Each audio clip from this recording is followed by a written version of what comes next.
Les decía, la clase pasada, entonces les mostré, hice un pantallazo general de lo que íbamos a ver a lo largo del curso y vimos claramente que una onda era una deformación que se mueve con una velocidad finita, una deformación de algo, de lo que sea, que se mueve con una velocidad finita.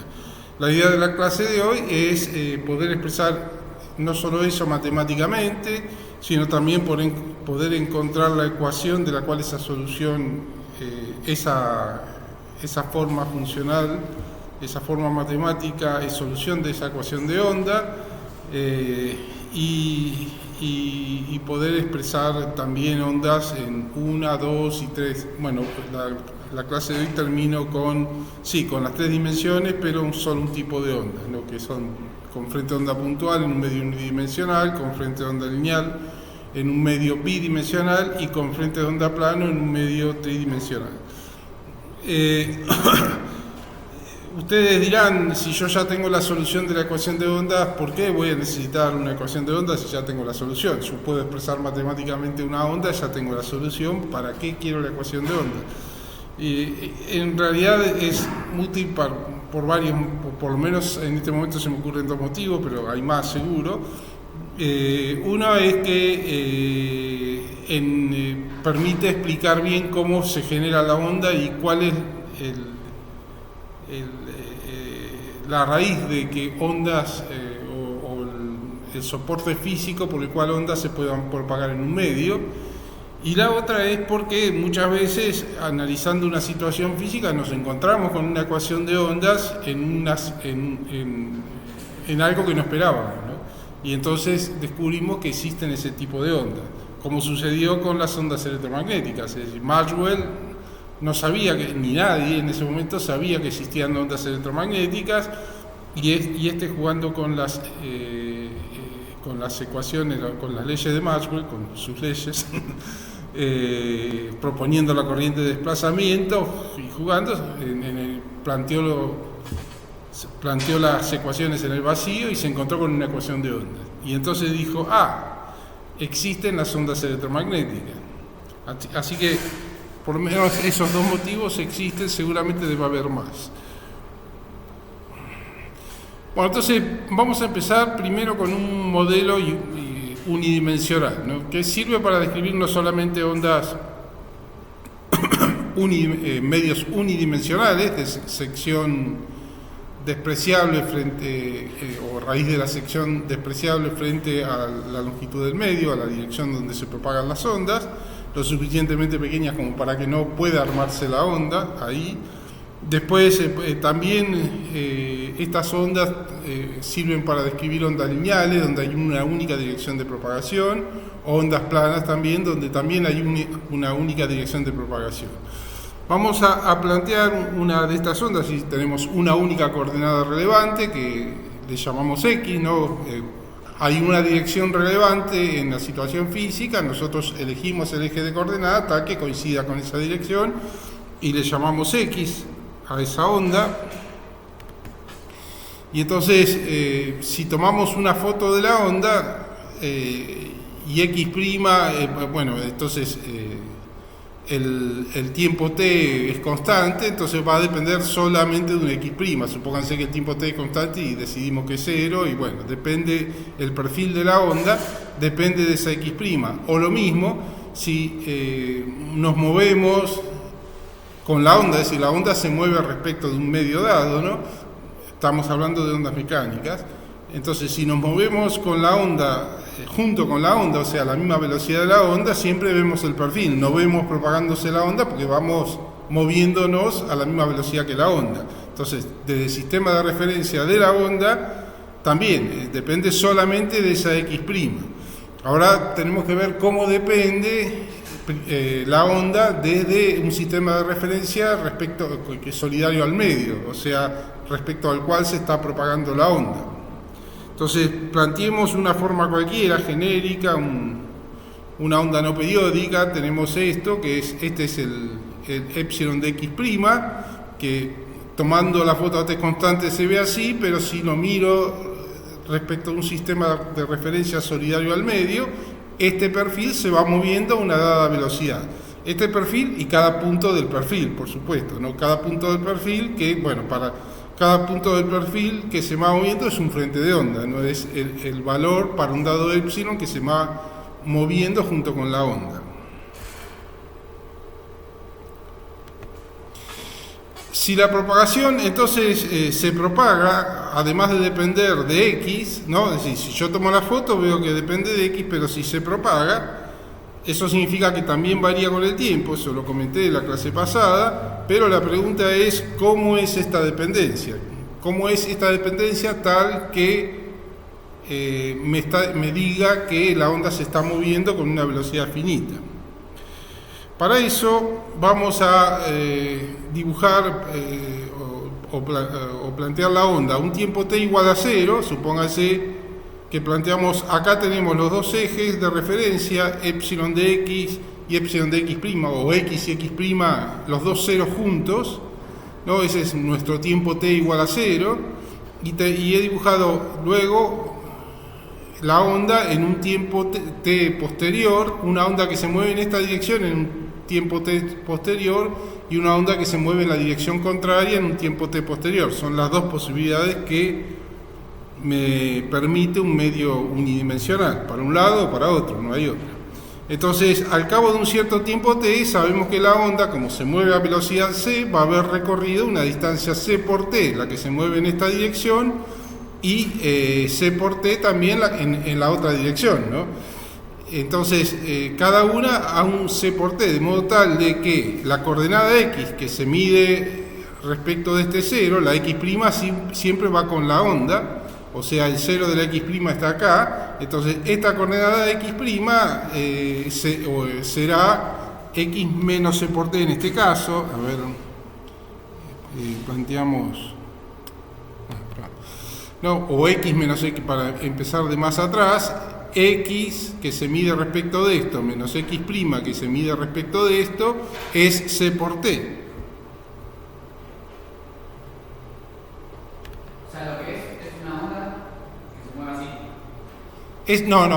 Son dos ondas. Estoy considerando dos ondas, una que se mueve en una dirección y otra que se mueve en la otra dirección.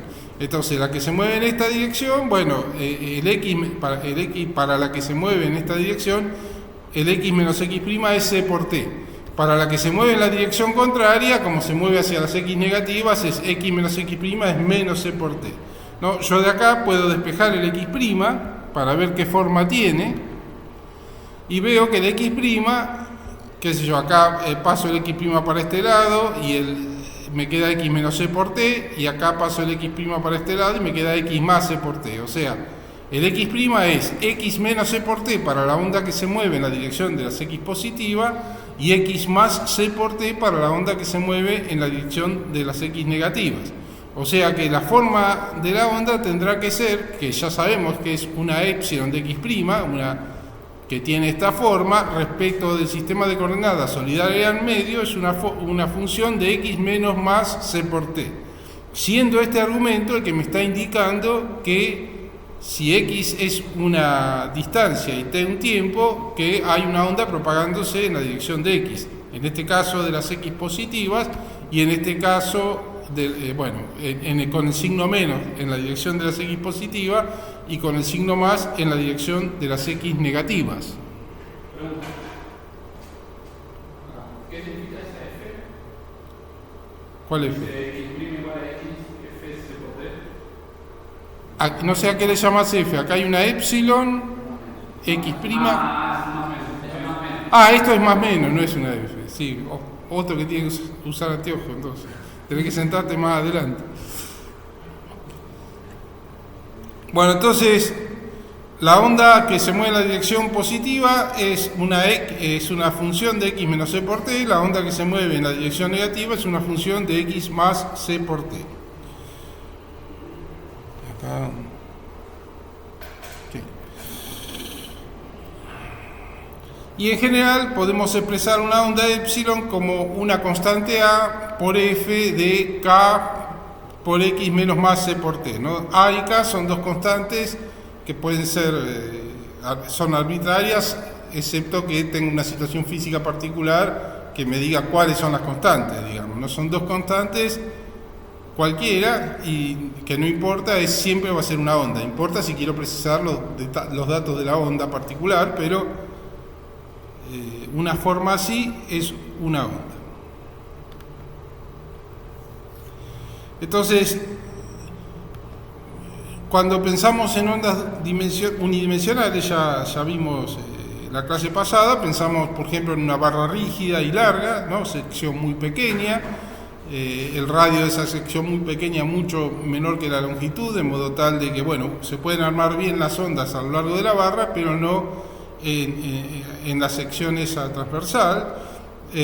O también podemos pensar en resortes largos comparados con su sección, o una cuerda también, todos medios unidimensionales, pero no necesariamente eso, sino que, bueno, también una columna de aire,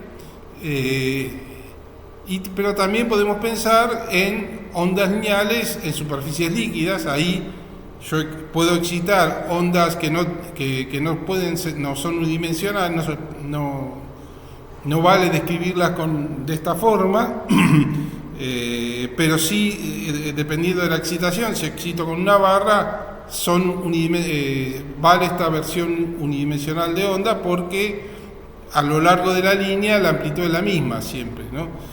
Y en el caso de frentes de ondas también en 3 dimensiones, ondas planas, en todo un plano, la fase es la misma y la onda se mueve en la dirección perpendicular a ese plano. Bueno, también sirve esta forma unidimensional de describir a la onda, ¿no? Porque hay en todos los casos hay una única dirección relevante, que es la de la dirección de propagación de la onda, ¿no? ¿Sí? La K es una constante, por ahora es una constante cualquiera, después le vamos a dar un significado más profundo, pero por ahora es una constante cualquiera. Sí.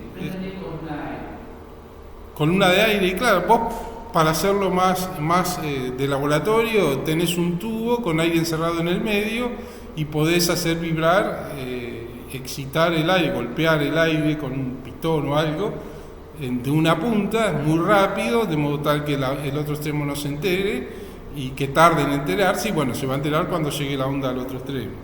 Pero también puede ser, si yo te hablo directo, es decir, si tengo un parlante plano que apunta directamente hacia vos, excita la onda en tu dirección y también es una columna de aire, porque yo la apunto desde acá para allá, digamos, mi voz o la intensidad de mi boca hace o la forma en que emito la onda hace que se excite sobre un área pequeña el sonido y viajando hacia allá, y entonces también vale lo de la columna de aire en esas situaciones. Es decir, si alguien se pone acá al costado, no me escucha tan bien como vos, digamos. Entonces, si el medio es elástico y con una dimensión relevante, ¿no? Es como la columna de aire, como una cuerda o como una barra rígida y alargada, y acá digo elástico, ustedes tendría que preguntar por qué digo elástico, y es que ya vamos a ver que es una condición necesaria que el medio tenga una respuesta elástica para que surja una ecuación de ondas y entonces puedan propagarse ondas en ese medio. Entonces, por eso es elástico, eso lo vamos a ver en detalle más adelante, pero les voy adelantando.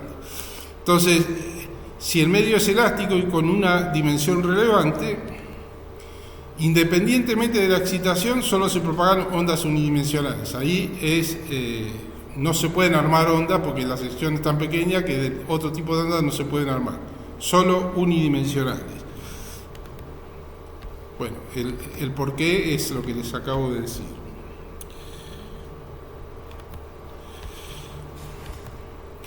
Bueno, y estas ondas tienen la particularidad de que no se deforman cuando se propagan.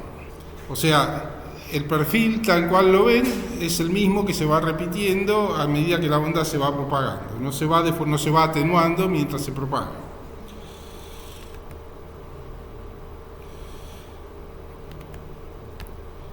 Me adelanto a dar las explicaciones antes de poner los signos de interrogación, pero bueno, soy ansioso. Bueno, y el frente de onda es un punto físico, digamos, en la sección transversal que para la onda es un punto, porque es tan chico que no se alcanzan a armar las ondas. Entonces, ese es el frente de onda, que acuérdense que son todos los puntos de igual X', digamos, ¿no? que es el que da la amplitud a la onda, ¿no? Para el epsilon para un dado X', bueno, eso es ese valor de epsilon que se va propagando junto con la onda. Entonces, una cosa es que les quiero decir ahora, pero por ahí la clase que viene se los fundamento más y en un par de clases lo calculamos. La densidad de energía depende de la amplitud de la onda, la amplitud máxima de la onda. Cuando más amplitud máxima tengo, más energía tengo, es decir, más se deforma el medio, más energía potencial tengo, elástica, y más velocidad tiene el medio, y entonces por eso tengo más densidad de energía. Y por otro lado, bueno, y también la densidad de energía es la energía por el área, la energía también, pero lo que tiene ya le hice la explicación después del signo de interrogación. Lo que tiene la energía de la onda, que a medida que se va propagando es siempre la misma energía y por lo tanto esta se conserva. La de un frente de onda, ¿no? La energía que está almacenada en un frente de onda para un dado valor de epsilon, que se va moviendo, son siempre las mismas condiciones, se conserva, ¿no? Es la energía que se está propagando junto con la onda y esta se conserva. Y como el área de la sección transversal, que sería un punto físico prácticamente para nosotros, no varía durante la propagación, la densidad de energía es la misma y la amplitud máxima de la que depende también, digamos, ¿no? Porque no varía. Entonces, por eso es que no se deforma mientras se propaga. La amplitud de onda es el tamaño de la deformación. La deformación es epsilon. En el caso de una onda de altura es h menos h0, cuánto se aparta el medio de su posición original, y entonces esa deformación, lo que llamamos deformación del medio, eso es la amplitud de la onda. Y la amplitud máxima es la máxima deformación posible. En este caso, la amplitud máxima es esta. Y después esto va a multiplicar, sería el A, que multiplicaba la F de X', y después esto va variando de acuerdo al X', digamos, ¿no? Al valor de X', que es X menos C por T o X más C por T, dependiendo de en qué dirección se está propagando la onda. Bueno, entonces el frente de onda es un punto físico de área elemental y entonces por eso es que no se deforma la onda. Es decir, se conserva el área y se conserva la energía, el cociente entre las dos que me da la densidad de energía es siempre la misma. Y eso hace que la amplitud también de la onda sea siempre la misma.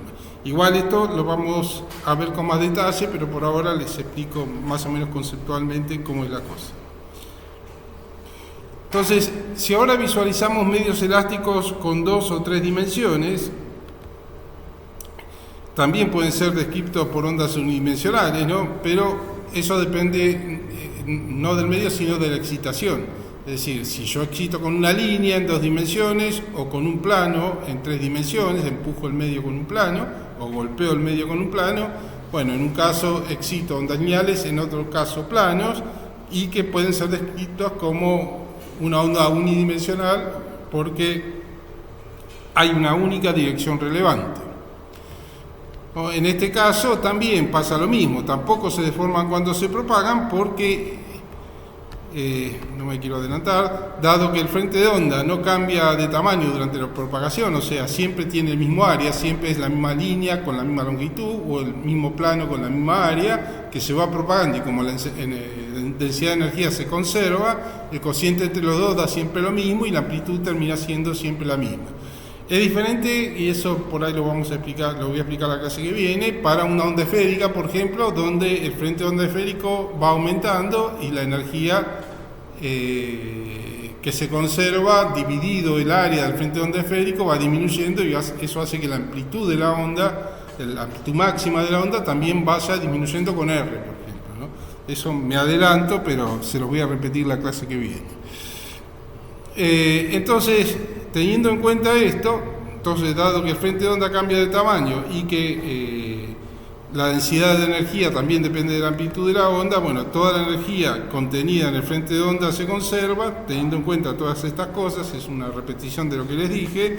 El frente de onda en una línea o en un plano, o la energía, conserva su energía, ¿no? Es decir, va conservando su energía porque el frente de onda es una línea o un plano cuyo tamaño se conserva también.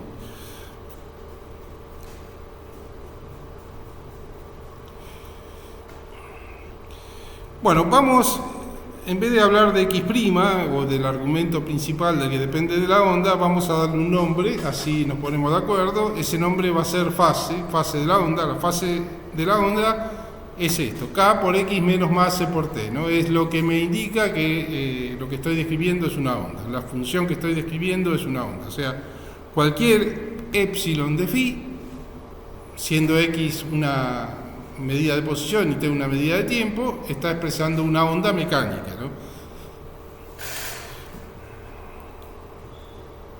Entonces de ahora en más ya no le llamo X' a esto, sino le llamo fase de la onda. Entonces un frente de onda son todos los puntos de igual fase de la onda, lo cual determina el tamaño de la amplitud. Todos tienen la misma amplitud porque tienen la misma fase.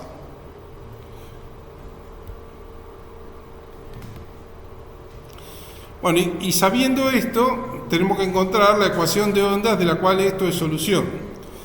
En principio, yo puedo ir adivinando que va a ser de segundo orden la ecuación de ondas. ¿Por qué? Porque hay, a ver dónde estaba acá, hay dos constantes involucradas, K y A, ¿no? Entonces, para hallar, cuando yo hallo la solución de una ecuación de segundo orden, me quedan dos constantes sueltas que van a ser determinadas por condiciones específicas de la situación que esté analizando. Bueno, eso es lo que pasa con las ecuaciones de segundo orden, por eso espero que la ecuación entonces de onda sea de segundo orden y bueno, tengo que hallarla, y para hallarla lo que voy a hacer es derivar, ¿no? Porque es derivar respecto de la posición y respecto del tiempo y ver cómo se relacionan estas derivadas.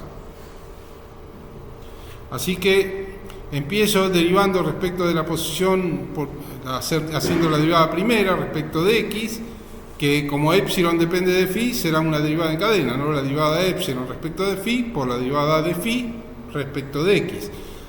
Y la derivada de phi respecto de X, lo vemos acá, es K. O sea que me queda K por la derivada de epsilon respecto de phi. Y con el tiempo hacemos lo mismo, la derivada de epsilon respecto del tiempo es la derivada de epsilon respecto de phi por la derivada de phi respecto del tiempo. Y entonces, y esta derivada de phi respecto del tiempo, como se ve acá, es menos más K por C. O sea, me queda esto. Fíjense que hay la fase es una relación lineal con X más una lineal con el tiempo, ¿no? Bueno, luego, antes de seguir derivando, una cosa que puedo destacar acá es que, bueno, acá tengo esto y acá tengo esto, que es igual en los dos casos. Si paso este menos más C dividiendo, yo puedo igualar las dos cosas, ¿no? Acá tengo esto, que es igual, por un lado a esto, menos más 1 sobre C por esto, y acá directamente es igual a esto, ¿no? Obtengo esta relación, que bueno, la puedo escribir pasando el C multiplicando, y lo que veo es que hay una relación lineal entre la derivada de la deformación respecto del tiempo, la deformación del medio respecto del tiempo, o sea, la onda, y la deformación de epsilon respecto de X, ¿no? En realidad son dos ecuaciones esta, porque tengo menos más. Es claro que eso no me sirve como ecuación de ondas, es decir, debería englobar todas las soluciones posibles de la ecuación de ondas, pero sí me sirve para entender algo. Es decir, fíjense que esto es cómo varía la deformación del medio respecto del tiempo, cómo se aparta el medio, el pedacito de medio cuando la onda pasa, y entonces me habla de la velocidad a la que se aparta. El épsilon es la deformación, la derivada de épsilon respecto del tiempo es la velocidad con la que se aparta la onda respecto del medio. Mientras que esto es, un delta épsilon es una deformación de un pedacito de medio respecto del tamaño del medio, que puede ser un delta X, y me está diciendo cuánto se deforma ese pedacito de medio. Así que lo que veo acá es que la velocidad es proporcional a la deformación del pedacito de medio, y como la energía cinética es proporcional a la velocidad al cuadrado y la energía potencial elástica es proporcional al cuadrado de la deformación, ¿no? Es un medio de K por X cuadrado, es la energía potencial del resorte. Bueno, X, hablamos de delta épsilon cuadrado, ¿no? En vez de X es la energía potencial del resorte, entonces no este K, sino otro K, una constante. Entonces lo que vemos es que hay una relación lineal entre la energía cinética y la energía potencial, y que están en fase, o sea, van juntas. ¿No entendiste? Es que, a ver, vamos por partes, porque cuando me hagan las preguntas yo quiero especificidades, cuando las hagan por escrito también en el informe también, es decir, no entendí esto, pero me tenés que decir qué parte no entendiste. ¿Eso puede ser una pregunta? No, porque me tenés que decir, analizamos esta situación, esto lo entendí, pero cuando llegué a este punto esto no me queda claro, o algo así, o tiene que ser una pregunta elaborada, no algo que me demuestre tu nivel de lectura. Bueno, sí. No entendí cómo se hace la conclusión de que la potencial depende de Depende de este cociente. Sí, digamos que lo vamos a ver, yo me estoy adelantando a cosas para recordarles luego este momento, pero vamos a ver que este delta épsilon en realidad es equivalente a la deformación de un pedacito de medio, ¿no? Si yo ponele que el medio es un resorte y tomo un pedacito del resorte que se deforma, es decir, cuando se estira, cuando la onda pasa, el pedacito de medio se desplaza y como es tironeado de los dos lados también se deforma. Entonces esa deformación del pedacito de medio es este delta épsilon, y delta X es como el tamaño del pedacito de medio. Entonces esto es como una deformación relativa del medio, pero lo importante acá es que es este delta épsilon, ¿no? Es decir, que el medio se ha deformado y que la deformación al cuadrado es equivalente a la energía potencial, como la del resorte. ¿Eso lo entendés? ¿Lo recordás? Y por eso digo que esto al cuadrado es proporcional a la energía potencial. ¿Sí? Igual después lo vamos a profundizar más a esta explicación, pero necesito desarrollar herramientas para que puedan entender con más profundidad. Bueno, entonces, por ahora destaco entonces que hay una relación lineal entre ambas derivadas primeras, ¿no? Todo lo demás, a partir de este concepto, lo voy a desarrollar más adelante.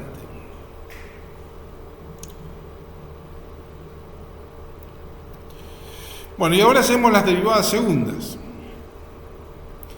¿No? La derivada segunda de épsilon respecto de x es la derivada primera de este k es k por la derivada segunda de épsilon respecto de phi, y luego por la derivada de phi respecto de x de nuevo, o sea, me va a quedar un k cuadrado por la derivada segunda respecto de phi, ¿no? Es un k por la derivada segunda de épsilon respecto de phi por la derivada de phi respecto de x. Esto es un k, con este k me queda k cuadrado y me queda esto. Y respecto del tiempo lo mismo, yo tenía menos más kc por la derivada de épsilon respecto de phi, lo derivo, tengo la derivada segunda de épsilon respecto de phi por la derivada de phi respecto del tiempo de nuevo, que es un menos más kc, o sea, me va a quedar c cuadrado k cuadrado por la derivada segunda de épsilon respecto de phi.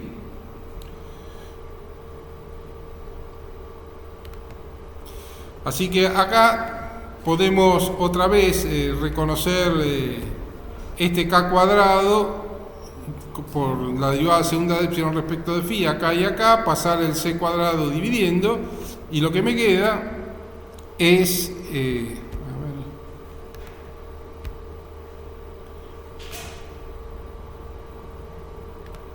vamos a marcar las elipses, ¿no? Estas son todas iguales, lo que me queda es que esto es igual a 1 sobre c cuadrado por la derivada segunda de epsilon respecto del tiempo igual a la derivada segunda de epsilon respecto de x.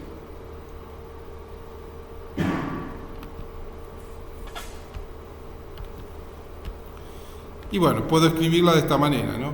Una relación lineal entre las dos derivadas segundas, la derivada segunda de epsilon respecto del tiempo y la derivada segunda de epsilon respecto de x. Una única ecuación, esta es la ecuación de onda cuya solución es una epsilon de k por x menos c por t, es una función de k por x menos c por t, o más c por t, ¿no?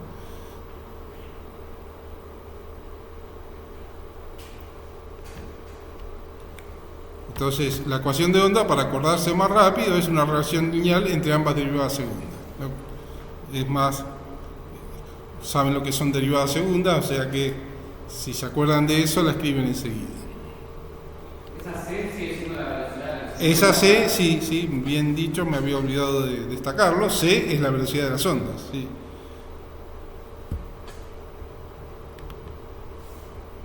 Bueno, y acá, ¿se acuerdan que en la clase pasada les hablé del principio de superposición, ¿no? Cuando dos o más ondas se encuentran en un medio, el medio responde como la suma de las ondas. Bueno, esta ecuación es lo que me da el respaldo matemático para eso, porque si yo tengo dos o más soluciones, pero acá marqué dos, epsilon 1 y epsilon 2, ambas soluciones de la ecuación de onda, entonces cualquier combinación lineal de esas soluciones es también solución de la ecuación de ondas, ¿no? Cualquier combinación lineal de estas soluciones es solución de la ecuación de ondas. Entonces, esto me habilita a decir que si tengo más de 2 o 3 ondas, o 4 o 5, lo que sea, en un medio dado, el medio va a responder como la suma de todas, ¿no? Porque esa suma de todas es una combinación lineal de las ondas, de soluciones de la ecuación de ondas.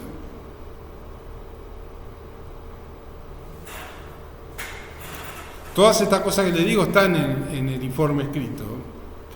Digo para que, es decir, está bien que tomen algún apunte, una idea, pero lo tienen armado.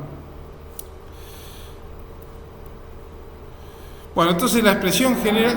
Una pregunta. Antes, en la anterior, ahí tenés la última epsilon, la de abajo del todo. Es una combinación lineal de estas dos. Es epsilon igual a lineales porque el epsilon 1 y el epsilon 2 no están elevados al cuadrado, digamos.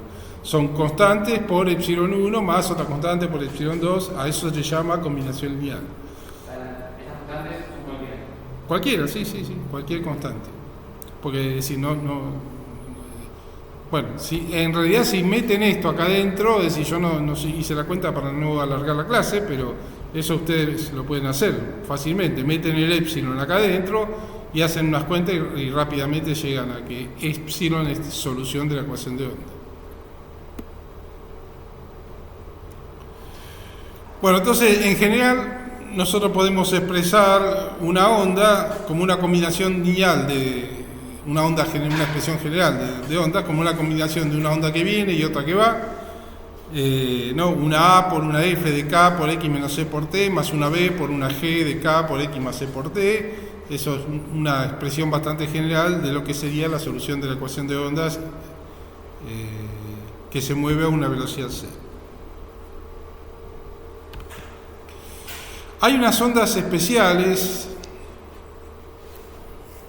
que se llaman ondas armónicas y que son útiles, en realidad tan útiles como la partícula puntual en física 1, para describir, estudiar y ver qué es lo que pasa con las ondas, por ejemplo, cuando interpongo una obstrucción a a un frente de onda o cuando hago interferencia, en varias, sobre todo en la parte de difracción,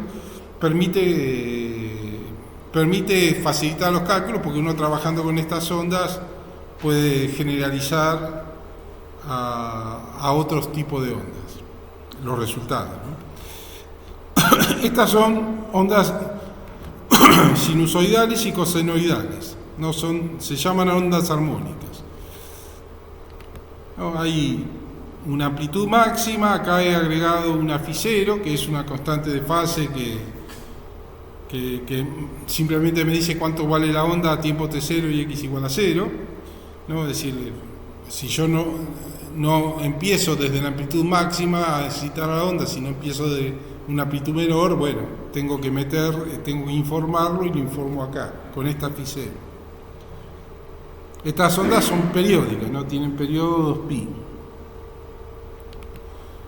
Entonces phi 0, entonces es lo que se llama constante de fase. K es, a partir de estas ondas periódicas, se le llama número de propagación, ¿no? Me habla del ritmo espacial de la onda, ¿no? Si tomo la foto de la onda, es el ritmo con que se va repitiendo la onda periódica. Después epsilon 0 es la amplitud máxima, ¿no? Eso ya lo saben. Y bueno, como les dije, tienen periodo 2π y también se extienden de más a menos infinito. Es decir, obviamente ninguna onda real se extiende y dura todo el tiempo, ni se extiende por todo el espacio, ¿no? Siempre yo excito la onda en algún punto y en algún momento y mantengo la excitación durante un tiempo, pero después me canso. Si la estoy excitando con la mano, dejo de excitarla y entonces la onda ya tiene una dada longitud, aunque sea de forma sinusoidal, se corta, no es infinita, y esa es la que se va propagando en el tiempo. Entonces no se extienden, no duran todo el tiempo, ni se extienden en el espacio, pero si entran muchas longitudes de onda en esa onda que excité, cuando hago los cálculos y comparo resultados con onda real y onda armónica, no encuentro diferencia, es decir, es completamente despreciable la diferencia. O sea, sirven para describir situaciones físicas donde entran muchas longitudes de onda en la onda, ¿no? Como les dije, tienen periodo 2π, eso significa que seno de phi es seno de phi más menos 2π o coseno de phi es más menos 2π. Pero como phi depende de x y del tiempo, esto significa que tengo dos periodos, un periodo espacial y un periodo temporal.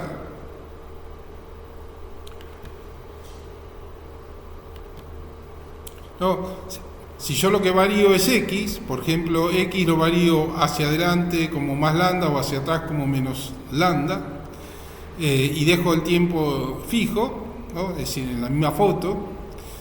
Si esto epsilon de xt es igual a esto, significa que lambda es el periodo espacial, ¿no? A ese lambda le voy a llamar longitud de la onda, es lo que marqué en la clase pasada como longitud de la onda, el periodo espacial del perfil de la onda.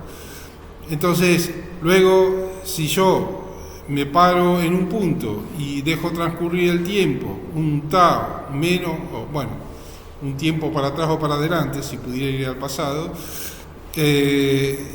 entonces la epsilon de x de t, y esta epsilon de x de t es igual a una epsilon de x de t menos más tau, entonces este tau es un periodo temporal, ¿no? Porque se vuelve a repetir después de un tiempo, es un periodo temporal, ¿no? Luego, esta epsilon en general tendrá que ser una epsilon de phi más menos 2π, también, ¿no? Además. Entonces de acá puedo saber cómo se relaciona lambda o tau con K, por ejemplo, y con C. No, lambda es periodo espacial, tau es periodo temporal, a tau le llamamos periodo y a lambda longitud de onda. Entonces, por definición, las voy a definir positivas, o sea, los más menos, estos los acomodaré de modo tal de que lambda y tau siempre sean positivas. Así, si tengo seno de k por x menos más c por t, ¿no? Esto es un valor de x dado en un tiempo dado. Si transcurre un valor de x de modo tal de que esto se iguala a esto con el x más menos lambda, entonces, y además, si esto es igual a esto, también tiene que ser el seno de este argumento más menos 2pi, porque el periodo es 2pi. Entonces, a partir de acá, yo veo que por un lado tengo el k por x más menos c por t acá y el k por x más menos c por t acá, y lo que tengo que igualar es el k, ¿dónde está la? Acá el k por lambda, o más menos k por lambda, con el más menos 2pi, ¿no? Entonces, y de ese modo me queda que k por lambda es igual a 2pi, ¿no? Es decir, lambda, si k marca el ritmo espacial, 2pi sobre lambda varía, se va repitiendo cada lambda, y entonces 2pi sobre lambda, por eso es el k, ¿no? el que marca el ritmo espacial. Así que lambda es 2pi sobre k, ¿no? Mi onda estaba caracterizada por parámetros como eran k y c, y bueno, ahí aparece k. Le llamé número de propagación, es una constante que multiplica la fase, k por x más menos c por t, general, es una constante, y bueno, ese valor de k, es decir, me habla de cuánto varía la derivada de epsilon respecto de x, porque me va a dar k por algo, y entonces por eso digo, me marca el ritmo espacial, es decir, en el caso de ondas periódicas, y entonces y está relacionado con lambda de modo tal de que es igual a 2pi sobre k. Y le estamos llamando, en el caso de ondas periódicas, número de propagación. Bueno, con el tiempo, para este caso, hacemos lo mismo. Esto tiene que ser igual a seno de lo que tenía en x y t más menos 2pi, y también, es decir, lo que tengo acá es que se tiene k por x más menos c por este t está acá, y la diferencia, que es k por menos más me queda, bueno, k por c por tau será igual a 2pi. Es decir, el tema de los signos, ya les dije, se acomodan para que dé positivo, porque yo lo definí como positivo. Y entonces esto implica que k por c por tau debe ser igual a 2pi. Y esto implica que mi tau está relacionado con k y c, ¿no? 2pi sobre lambda, 2pi sobre kc, perdón.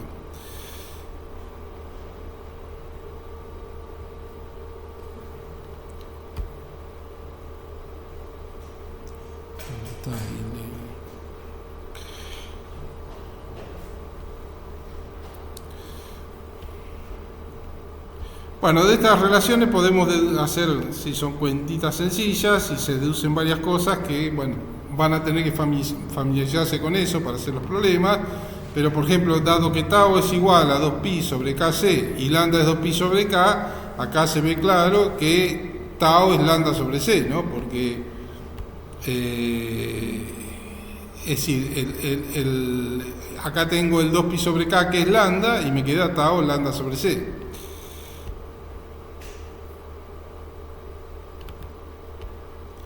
Bueno, y esto implica que c es lambda sobre tau, lo cual es lógico, ¿no? Si transcurrió un periodo y recorrió una lambda la onda, significa que la velocidad de la onda es esa lambda, esa longitud de onda que recorrió, dividido lo que tardó en recorrerla, que es el periodo. O sea, ambos periodos están relacionados a través de la velocidad de la onda.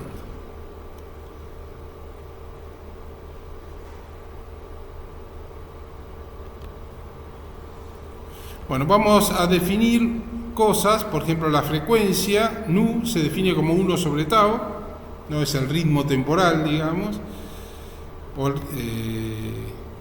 y de modo tal de que c, que es lambda sobre tau, también se puede escribir como nu por lambda. Son expresiones que vamos a ir usando como galletitas, digamos, ya las sabemos y están, y cuando necesito usarlas, las voy a usar. Entonces estas se miden en hertz, ¿no? En 1 sobre tiempo, 1 sobre segundo. Después hay una frecuencia angular que me sirve para argumentos de los senos y cosenos, que es 2pi nu, 2pi sobre tau, o sea, se define así, y bueno, muchas veces ponemos las cosas en términos de nu, pero la mayoría de las veces en términos de omega. Pregunta, omega igual a 2pi sobre t, ese t es el tau del periodo. El tau del periodo, sí, siempre es el mismo tau, el periodo de la onda.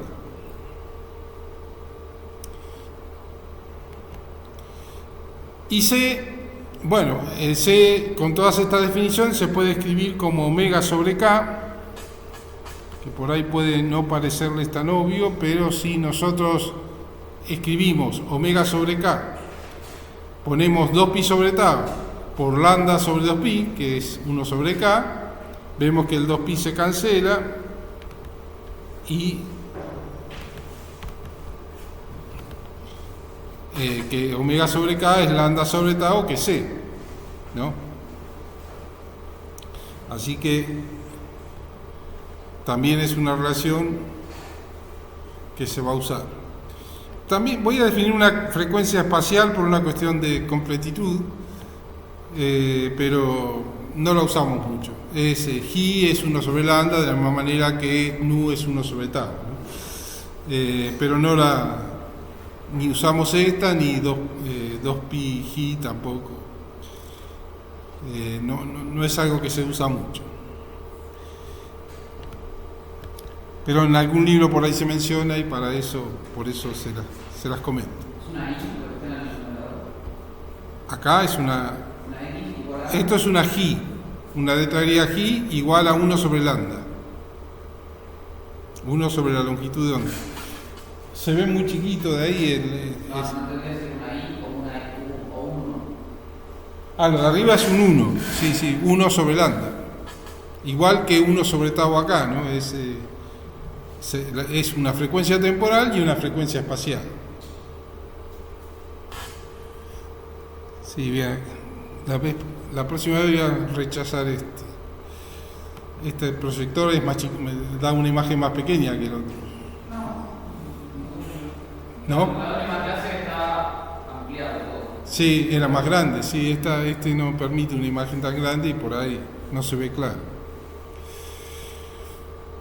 Bueno, entonces ahora que tenemos el omega definido, podemos escribir K por X acá y K por C menos más, ¿no? Que es el omega, K por C, ¿no? De acuerdo a esto, K por C es el omega, y entonces una forma, creo que la más usual que usamos, es phi igual a K por X menos más omega T más phi 0.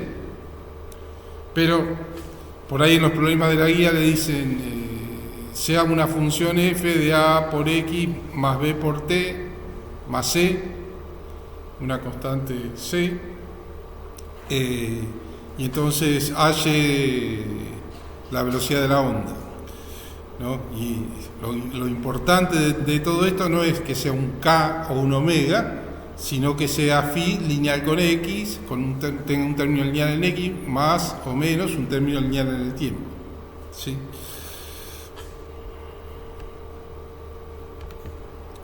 Entonces, estas definiciones sí también se aplican a cualquier onda periódica, ¿no? Valen las mismas definiciones para cualquier onda periódica.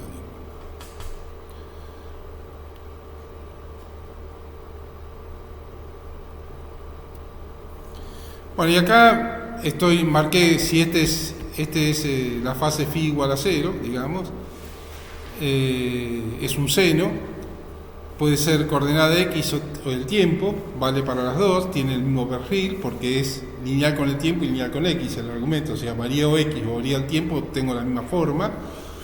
Pero si es X, por ejemplo, de acá hasta acá tengo una longitud de onda, ¿no? Es decir, se repite amplitud derivada, o también puede ser de acá hasta acá, ¿no? Una longitud de onda.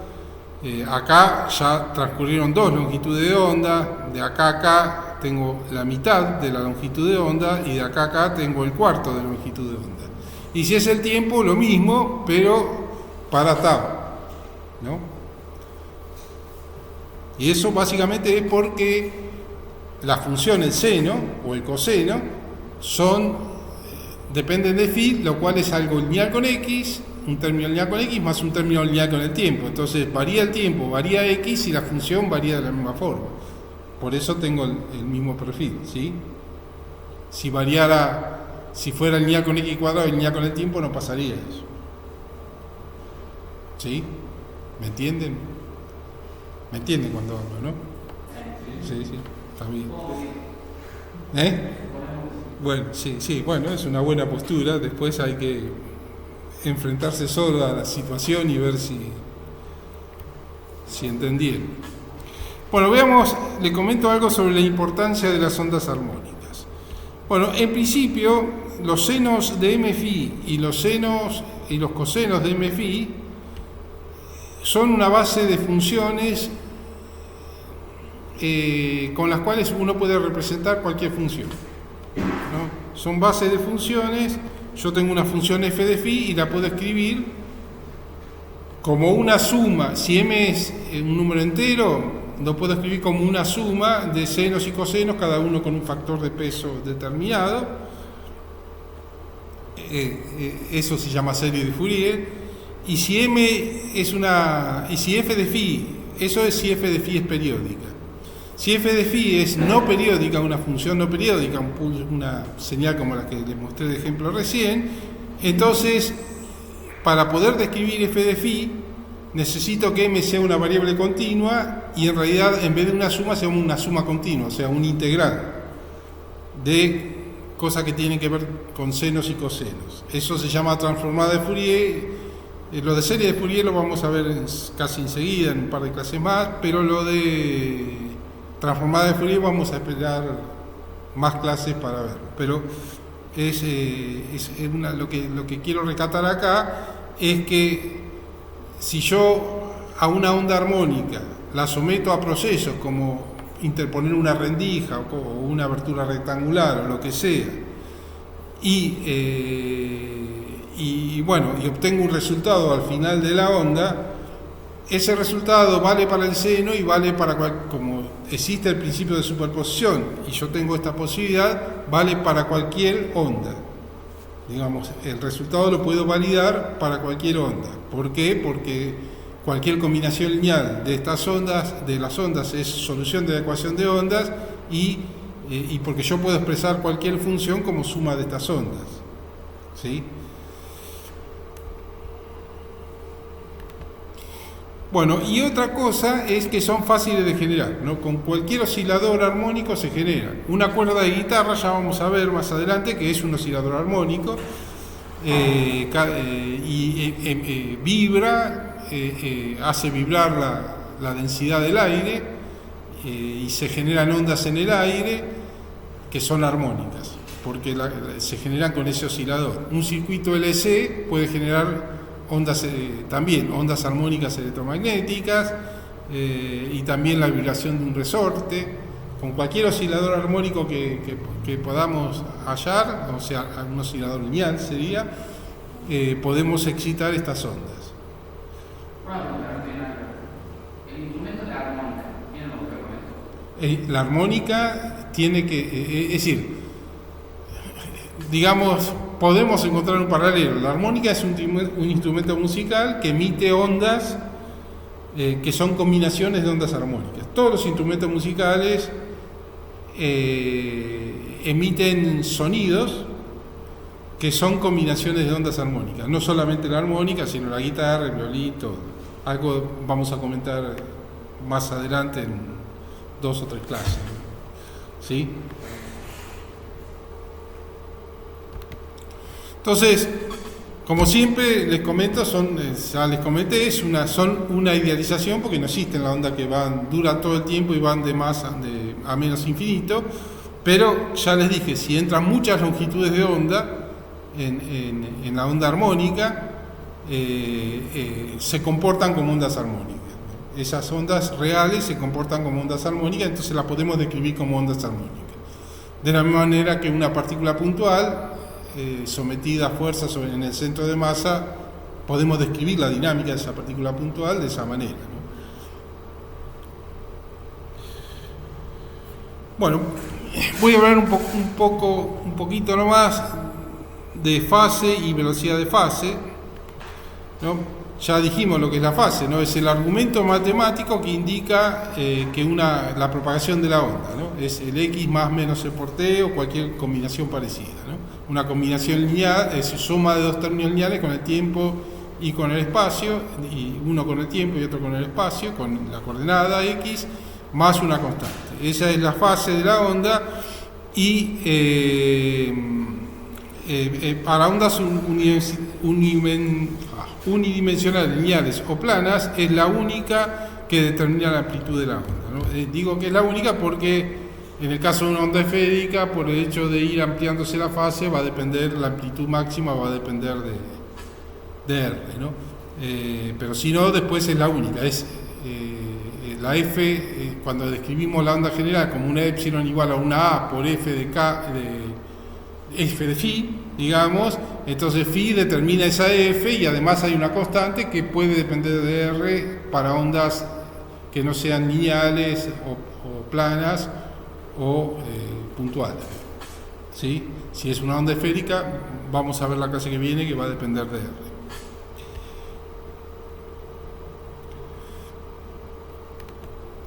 Entonces, una forma general de escribir esto es phi es esto, una constante A por X menos más otra constante B por T más C, que es equivalente a escribir esta forma. Es decir, generalmente la vamos a ver escrita así, pero si les toman un examen se la van a escribir así, ¿no? Siempre hay que tratar de complicarle la vida al alumno en un examen, entonces se la escriben así.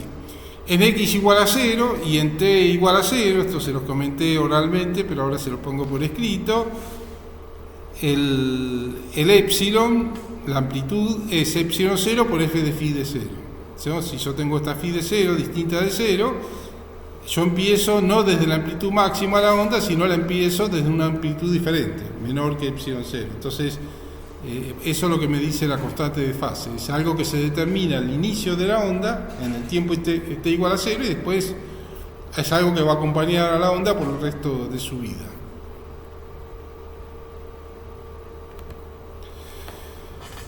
Una cosa que también podemos notar es que omega es la pendiente, la derivada parcial de phi respecto de x, ¿no? Porque es k acá. Porque respecto del tiempo, porque es omega. Y k es la derivada parcial de phi respecto de x. Una es la derivada parcial de phi respecto del tiempo, que es omega, y otra la derivada parcial de phi respecto de x, que es k. ¿Qué significa las x o las t como? Y que x permanece constante durante la derivada. Es decir, si decimos derivada parcial, por ahí se puede dar por supuesto, pero mejor dejarlo bien claro. X permanece constante cuando derivo phi respecto de t. Y acá t permanece constante cuando deriva phi respecto de x.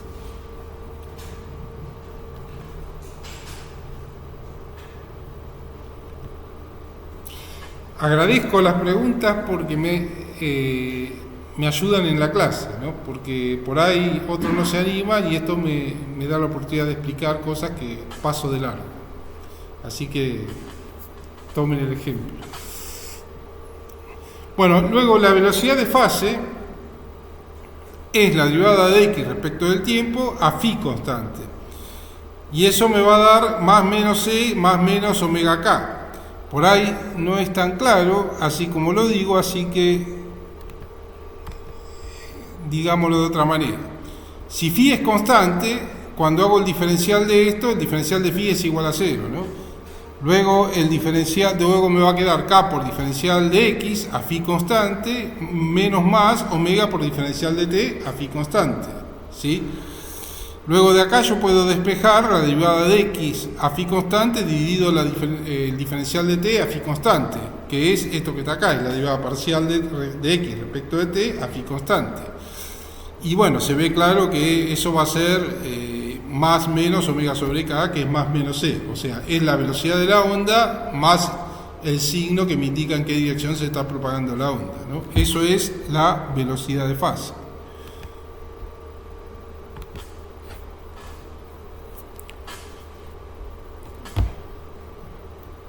¿Van entendiendo? Bueno, les voy a hablar un poco de números complejos, ¿no? Representación compleja. Ustedes saben que los números complejos aparecieron cuando algún ser humano se encontró con el raíz de menos 1 haciendo cuentas, ¿no? Se encontró con el raíz de menos 1 y, siendo matemáticos, se asustaron con eso, se murieron de miedo, no lo podían reducir más. ¿Qué hacemos con esto? Dijeron, y bueno, y lo escondemos bajo una alfombra llamada i. Entonces, en vez de decir raíz de menos 1, escribimos i, y listo. No existe esa cosa tan fea que es raíz de menos 1. Entonces, de ahora en más, cada vez que aparece un raíz de menos 1, le llamamos i, y va a aparecer en general como un número real por ese i. Y mezclado con números reales. Por eso vamos a definir los números complejos como números que tienen una parte real y otra parte que va multiplicado por raíz de menos 1. No, esto se puede también representar, ver como un vector en la dirección de i y en la dirección de r real, ¿no? Donde esta es u y esta es b, y bueno, podemos hablar para describir este punto con un r y un θ. Entonces, de esa manera, u es igual a r por coseno de θ y b es igual a r por seno de θ, ¿no? Así que nosotros podemos describir mi z como z igual a r por coseno de θ más i seno de θ. Luego hay una relación de Euler, que es esta, e a la i θ igual a coseno de θ más i seno de θ, que debe haber sido un ejercicio de análisis 1 o de matemática 1, no sé cómo le llaman, que se prueba fácilmente porque hacemos el desarrollo en serie de Taylor de esto y de esto, y vemos que es igual. Bueno, si usamos esto implica que podemos escribir el z como r e a la i θ, ¿no? Esta es la forma que quería destacar, que yo puedo escribir de esa manera mi z. No, z es r por e a la i θ. O también desarrollado r coseno de θ i r seno de θ o u más ib. Luego, el número u, es decir, la parte real, se puede escribir como z más z conjugado sobre 2, ¿no? Eso se puede ver fácilmente porque si ponemos esto y le sumamos el conjugado, vemos que la parte esta que está acá imaginaria se cancela y tengo 2r coseno de θ. Dividido 2 me da r coseno de θ, que es u. Más z prima es. Z conjugado, z asterisco. Y b es r seno de θ, z menos z conjugado sobre 2i. Y esto también se hace fácilmente restando estas dos expresiones, el z menos el z conjugado, y entonces se cancela la parte real y me queda el doble de i r seno de θ, que si lo divido por 2i me da r seno de θ, y por eso tengo que b es esto. Y entonces ustedes se preguntarán a esta altura por qué diablos estamos hablando de números complejos, ¿no? Porque ¿qué tiene que ver esto con las ondas? Bueno, tiene que ver porque, bueno, escribir las ondas con números complejos facilita en algunas situaciones, sobre todo en problemas de difracción, facilita los cálculos. Entonces lo vamos a usar bastante. Por ejemplo, si tenemos una onda armónica, nosotros podemos describirla como la parte real de epsilon 0 por e a la i kx menos más omega t, que la parte real es un r coseno de la fase, phi, ¿no?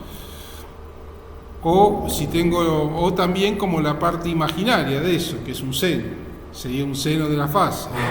En general no vamos a escribir parte real o parte imaginaria, vamos a decir, tengo una onda que la escribo como la exponencial directa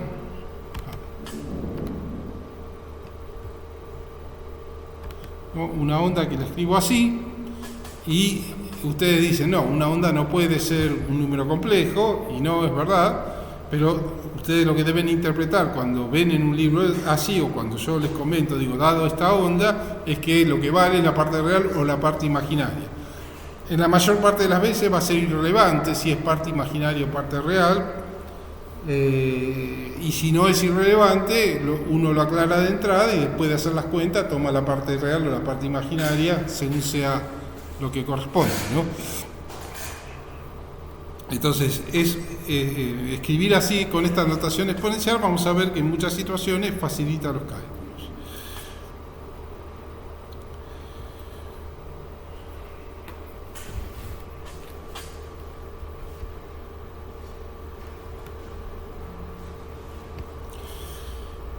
Bueno, pasemos del estadio unidimensional a un estado, del espacio unidimensional al espacio tridimensional y a visualizar una onda plana. No, nosotros ahora, si tenemos 3 dimensiones, necesitamos 3 números para describir un punto, es decir, para ubicar un punto necesitamos 3 números que, bueno, normalmente en coordenadas cartesianas es x, y, z, y por lo tanto la fase va a ser una función de x, y, z, y además del tiempo. Luego, como el frente de onda son todos los puntos de igual fase a un dado tiempo, entonces vamos a tener que esta ecuación me va a dar la forma del frente de onda, ¿no? Una función z de xy, que sería una superficie para un espacio tridimensional, ¿no? Una superficie en 3 dimensiones, lo que voy a tener es una superficie. Si el espacio es bidimensional, como la superficie de un líquido o la superficie de esta mesa, lo que voy a obtener es una línea, y si es unidimensional tendré un punto, ¿no? Como veníamos considerando hasta ahora. Entonces, por ejemplo, si yo tengo una onda armónica, esta onda armónica E a la i kx menos omega t en un espacio tridimensional es un plano en y z, ¿no? 3 dimensiones, una onda plana perpendicular al eje x o al versor x. Luego, en 2 dimensiones será una onda lineal también perpendicular al versor x.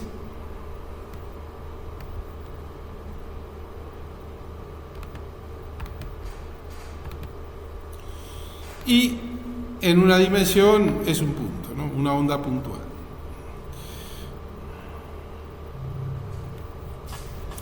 Entonces ahora consideremos una onda plana en 3 dimensiones.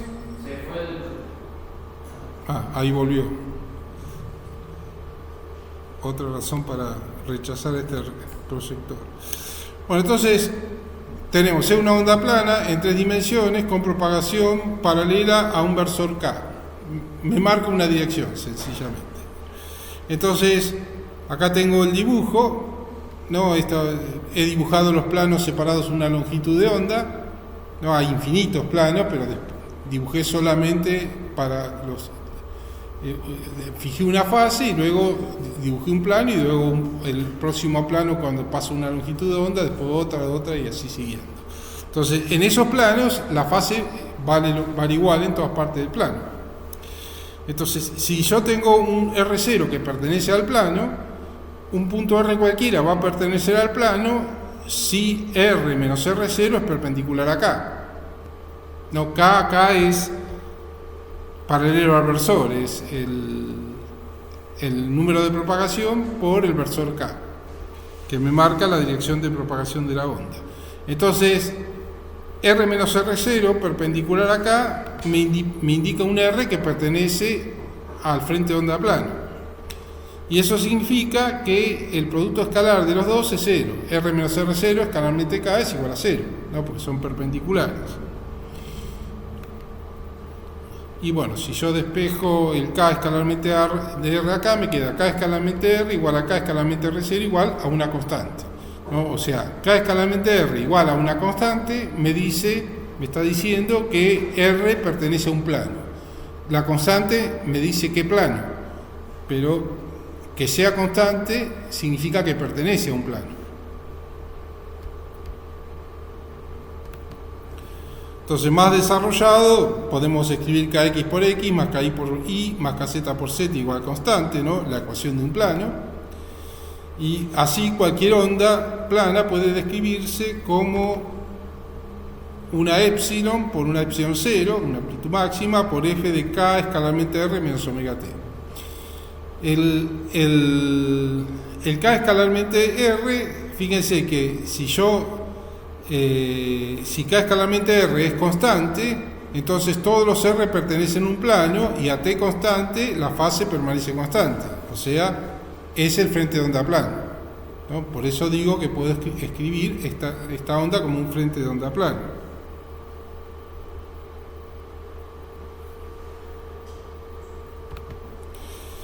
Entonces, si se trata de una onda plana armónica, bueno, simplemente ponemos una exponencial, ¿no? Epsilon 0 por e a la i k escalarmente r menos omega t. En dos dimensiones también vale, nada más que k y r viven en dos dimensiones, con x e y, o x y z, las que quieran, ¿no?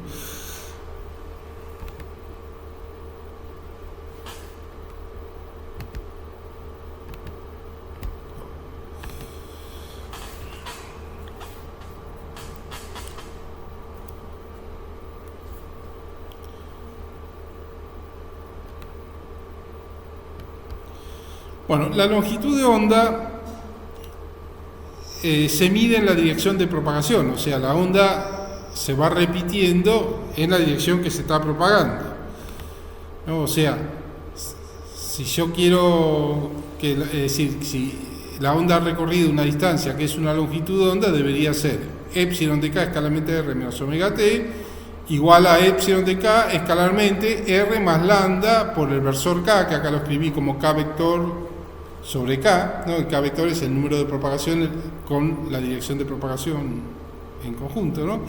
Menos omega t.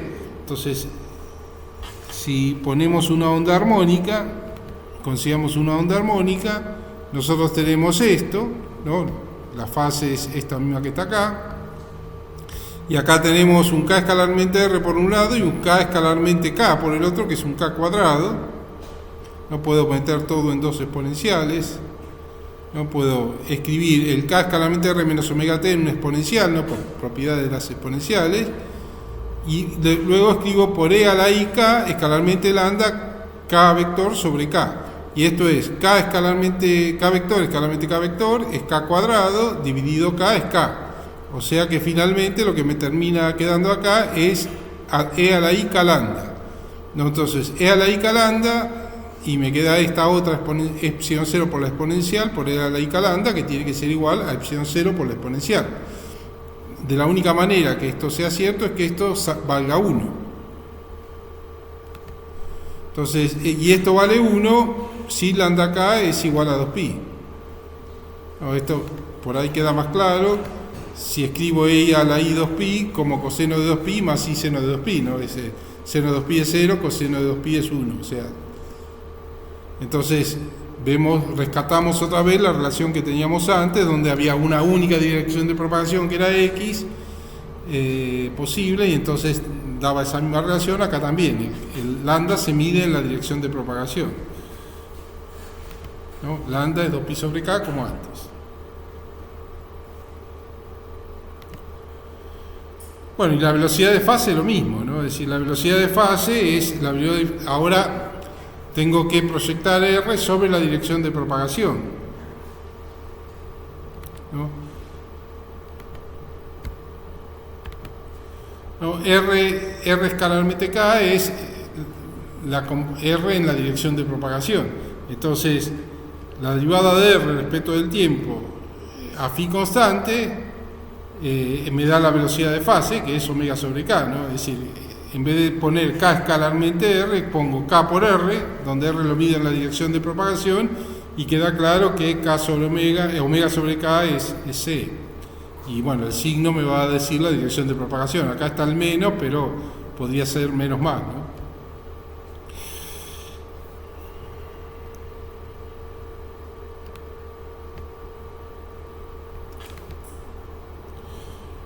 Bueno, otras formas de escribir esto es, bueno, con la forma desarrollada, que ya lo vimos, el argumento así desarrollado, en términos de algo que se llaman cosenos directores, que son Kx dividido K, Ki dividido K y Kz dividido K, que si lo sumamos al cuadrado da 1, ¿no?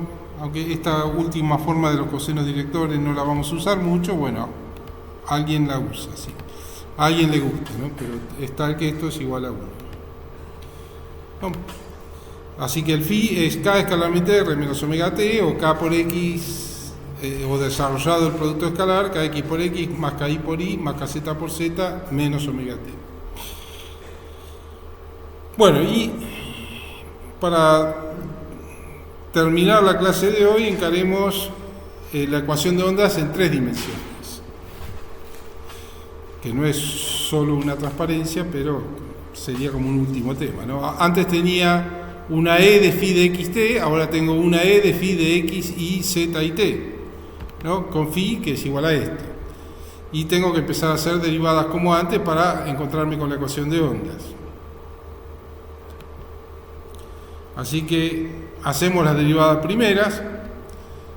La derivada de epsilon respecto de x es como la antes, es lo mismo que antes, ¿no? La derivada de epsilon respecto de phi por la derivada de phi respecto de x, y la derivada de phi respecto de x es un kx. Antes era el único k, por eso poníamos k, ahora es un kx, por la derivada de epsilon respecto de phi. Y para las otras derivadas es exactamente lo mismo, nada más que el x lo reemplazamos por y acá, ¿no? Es ki por la derivada de epsilon respecto de phi, kz por la derivada de epsilon respecto de phi. Luego, la derivada de epsilon respecto del tiempo es como antes, la derivada de epsilon respecto de phi por la derivada de phi respecto del tiempo, que bueno, antes teníamos un c acá y un k multiplicando, bueno, ahora tengo el omega directamente, menos más omega por la derivada de epsilon respecto de phi. Luego hacemos las derivadas segundas.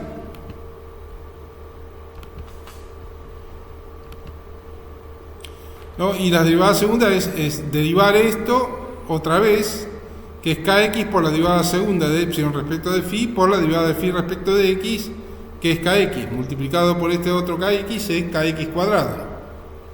O sea, me queda kx cuadrado por la derivada segunda de epsilon respecto de phi.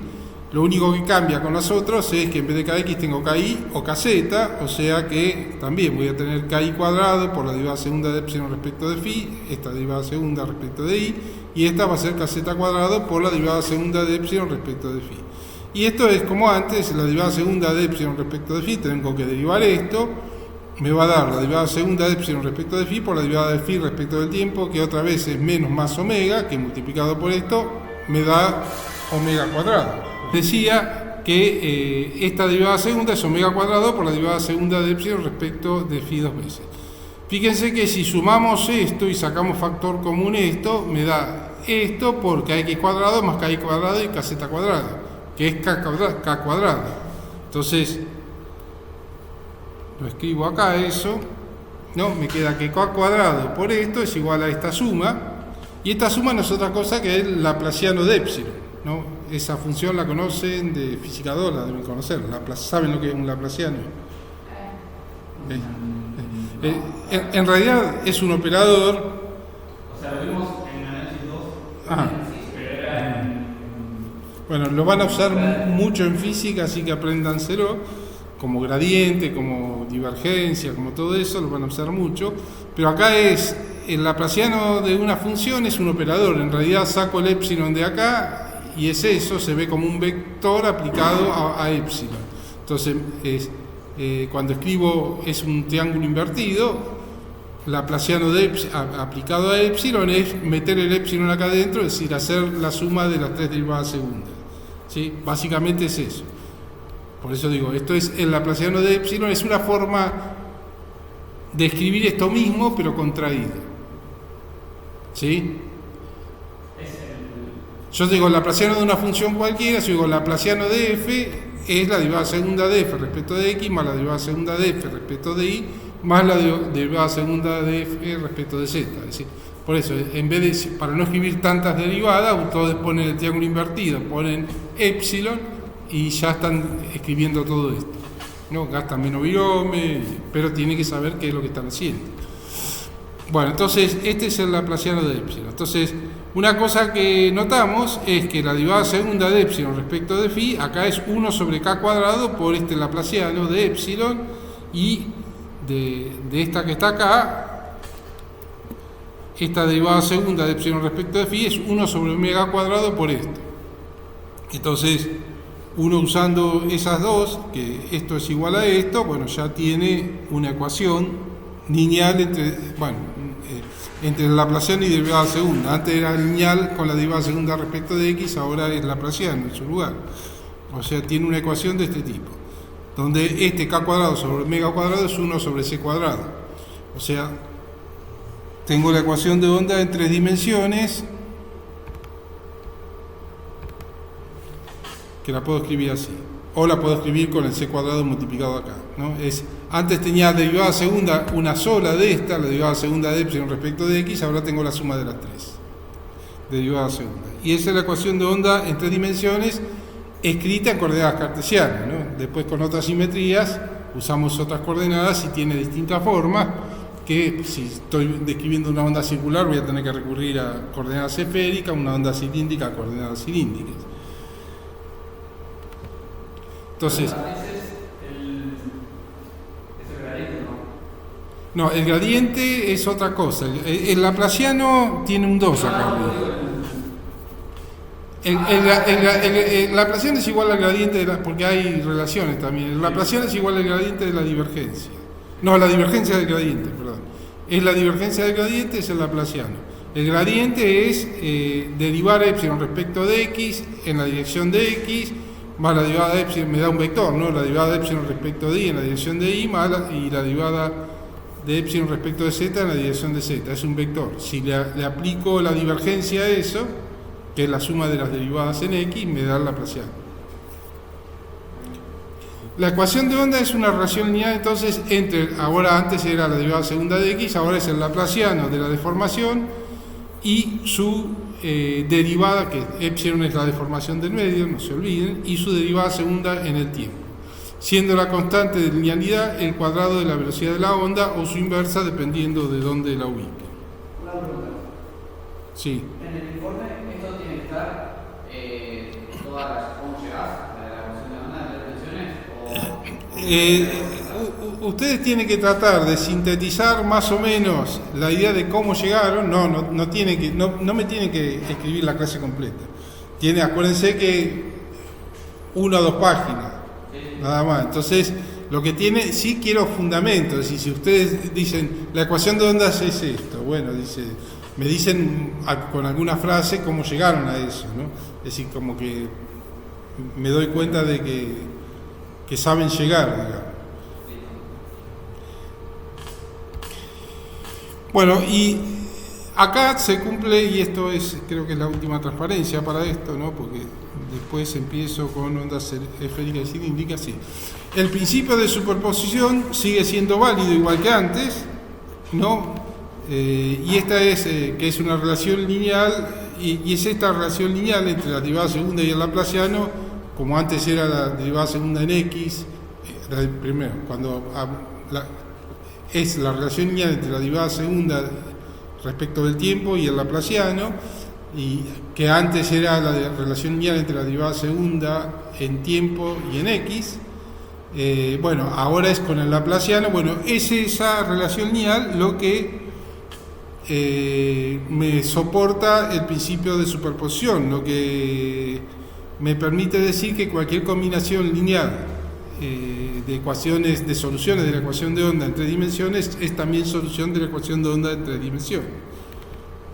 No, la solución general para entonces estas ondas planas se puede escribir así, como A por F de K escalamente R menos omega T, más B por G de K escalamente R más omega T, o puedo sacar K factor común y entonces puede ser una función de f de k, la dirección de propagación, k escalarmente r menos c por t, que me da un r en la dirección de propagación menos c por t.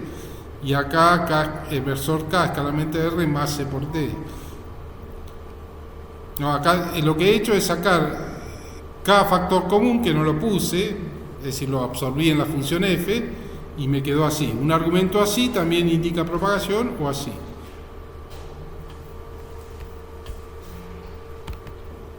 ¿No? El principio de superposición habilita a que frentes de onda, bueno, es un comentario también, el principio de superposición más las transformadas de Fourier que vamos a ver después, que como estos exponenciales son lo mismo que los senos y cosenos, son bases de funciones, me permiten describir cualquier frente de onda que no sea plano como una integral de ondas planas, ¿no?